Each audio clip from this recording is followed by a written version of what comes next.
Assalamualaikum warahmatullahi wabarakatuh. Nama saya Azil Ar-Rasyid. Saya dari kelas B1, NIM 20204010037. Saya akan menjelaskan tentang COVID-19. Pada tanggal 31 Desember 2019, World Health Organization atau WHO mendapat informasi mengenai kasus presumsia terjadi di kota Wuhan, Hubei, China.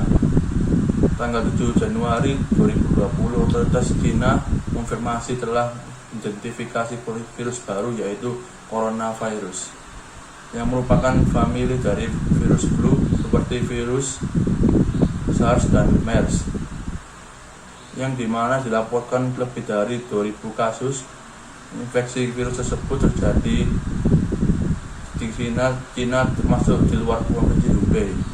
Virus corona COVID-19 merupakan famili virus yang menyebabkan penyakit mulai dari flu biasa hingga penyakit yang lebih berat seperti Middle East Respiration Syndrome dan Rapid Acute Respiration Syndrome.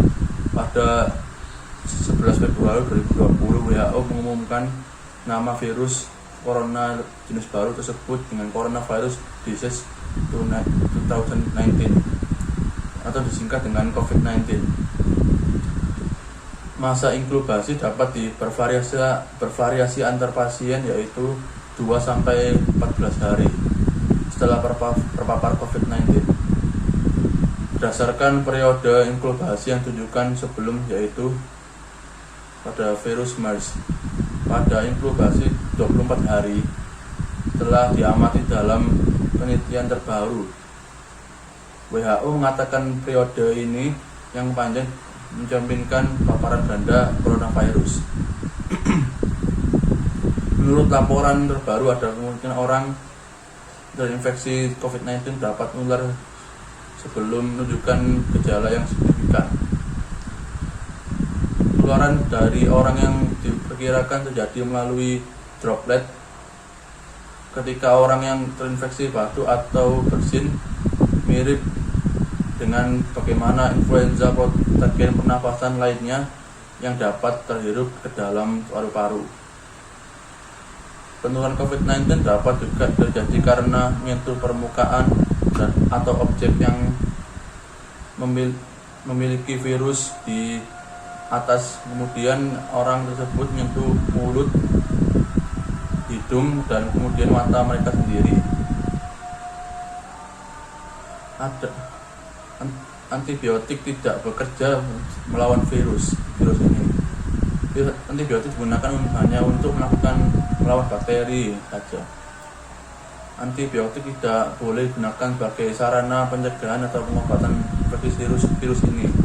Namun, antibiotik akan diberikan kepada yang infeksi sekunder bakteri, mungkin jadi saat pasien tersebut dirawat di rumah sakit. Pencegahan penularan COVID-19. 1. Cuci tangan selama 20 detik dengan sabun atau air mengalir dengan standar WHO. Kedua, hindari kerumunan atau keramaian. Ketiga, jaga posisi jarak dengan orang lain. 4. Hindari melakukan kontak langsung dengan orang yang sakit, seperti orang yang bersin, panas, atau batuk-batuk. 5. Konsumsi secara rutin vitamin dapat meningkatkan kekebalan tubuh saat sehat dan mempercepat penyembuhan saat sedang sakit. Yang keenam, gunakan masker saat keluar rumah. 7.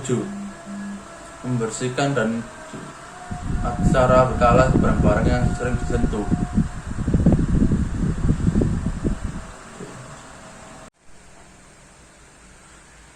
Virus corona yang menyebabkan COVID-19 bisa menyerang siapa saja. Menurut data yang dirilis gugus tugas percepatan penanganan COVID-19 Republik Indonesia, jumlah kasus terkonfirmasi COVID-19 yang positif hingga sekarang adalah 4.677.274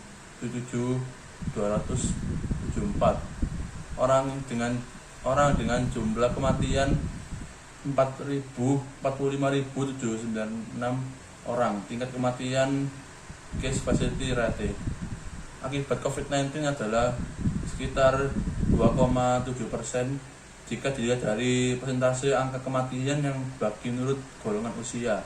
Maka kelompok usia 46 sampai 59 tahun memiliki persentase angka kematian yang lebih tinggi dibandingkan golongan usia yang muda.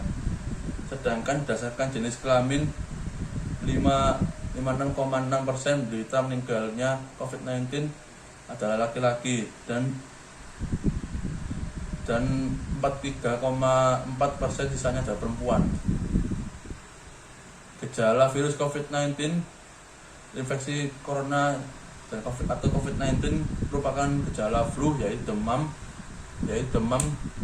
pilek, batuk, kering, sakit tenggorokan dan sakit kepala. Setelah itu gejala dapat hilang dan sembuh atau malah memberat.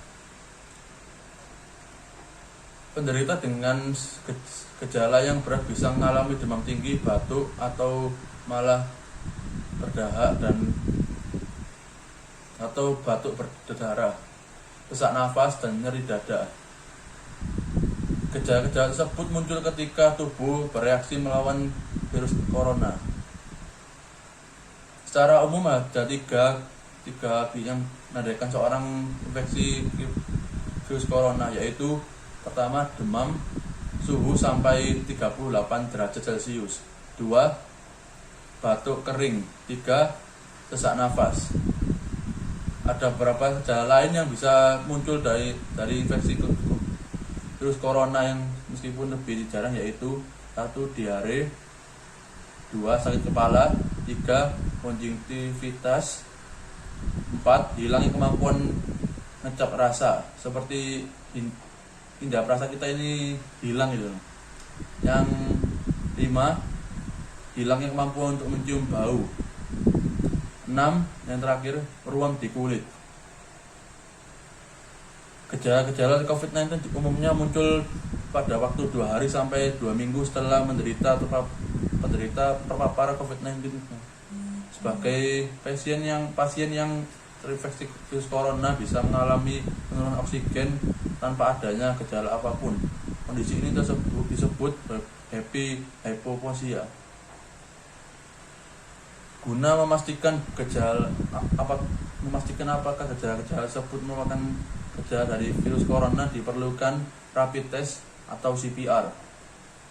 Untuk menemukan tempat melakukan rapid test atau CPR sekitar rumah Anda seperti ada di kecamatan atau puskesmas atau dokter buka praktek di pinggir jalan tuh ya, dan lain-lain.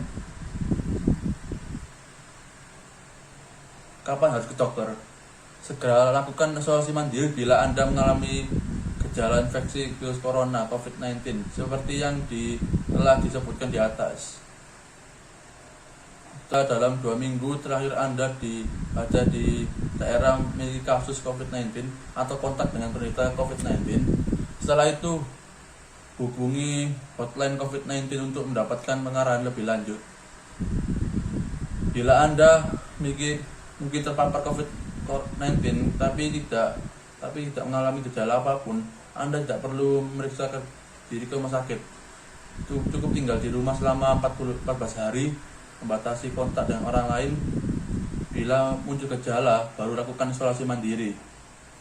Tanyakan kepada dokter melalui telepon atau langsung ke puskesmasnya.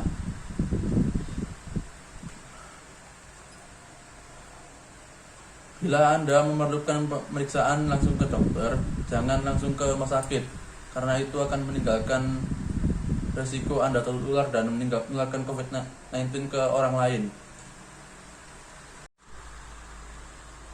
Mulai sekarang COVID-19 memiliki banyak varian. Salah satunya yaitu varian Delta. Kepala Tugas Kesehatan Queensland, Dr. Janet yang menyebutkan bahwa varian Delta ini dapat menular melalui kontak dengan durasi sekitar 5-10 detik aja. Sementara menurut Profesor Dr. Daurat Kesehatan Internasional di Johns Hopkins University, Dr. Bhakti Mansoti, mereka terpapar varian Delta ini memiliki beberapa gejala umum, yaitu antara lain sakit perut, 2. hilangnya selera makan, 3. mual, 4. nyeri sendi, 5. gangguan pendengaran. Ada beberapa pendapat lain dari Profesor Epidemiologi Genetik The King College of London University menyebutkan gejala yang timbul akibat virus varian Delta yaitu seperti flu yang parah. Ada beberapa gejala varian Delta menurut Profesor Epidemiologi, yaitu 1. sakit kepala, 2. sakit tenggorokan, 3. pilek, 4. demam. Sementara batuk dan kehilangan kemampuan penciuman merupakan gejala COVID-19 yang jarang terjadi. Tempat yang harus dihindari untuk varian Delta ini, sementara itu untuk mencegah penularan varian Delta yang sangat mematikan ini, cepat atau lambat kita harus tetap di rumah, jauh dari keramaian seperti di kafe, gedung yang bukan nggak terbuka, transportasi umum seperti BEMO ya, apalagi di kota-kota besar atau di pasar-pasar. Jaga jarak itu sulit, apalagi kalau di keramaian. Dilakukan dalam transportasi umum. Selain itu, kontak langsung dengan secara penumpang pun berlangsung sama hingga transmisi virus jadi dengan cepat. Apalagi kota-kota besar, transportasi umum cenderung penuh dan sesak karena banyaknya pengguna. Menurut Tony Abate, penumpang harus waspada terhadap permukaan yang sering disentuh pada transportasi atau droplet, termasuk pegangan tangan atau tarikan pintu. Pasar. Yang keempat, pasar juga berpotensi tinggi untuk penularan COVID varian Delta dengan merupakan tempatnya orang berkumpul, diantaranya orang jual beli, desa-desaan, dan lain-lain. Yang kelima, sekolah juga menjadi lokasi potensial penularan COVID varian baru Delta. Berdasarkan pengalaman sebelumnya, pernah muncul klaster sekolah di calon lewat TNI AD secara AD. Di Bandung jumlah positif varian Delta itu sangat banyak, mencapai 1.262.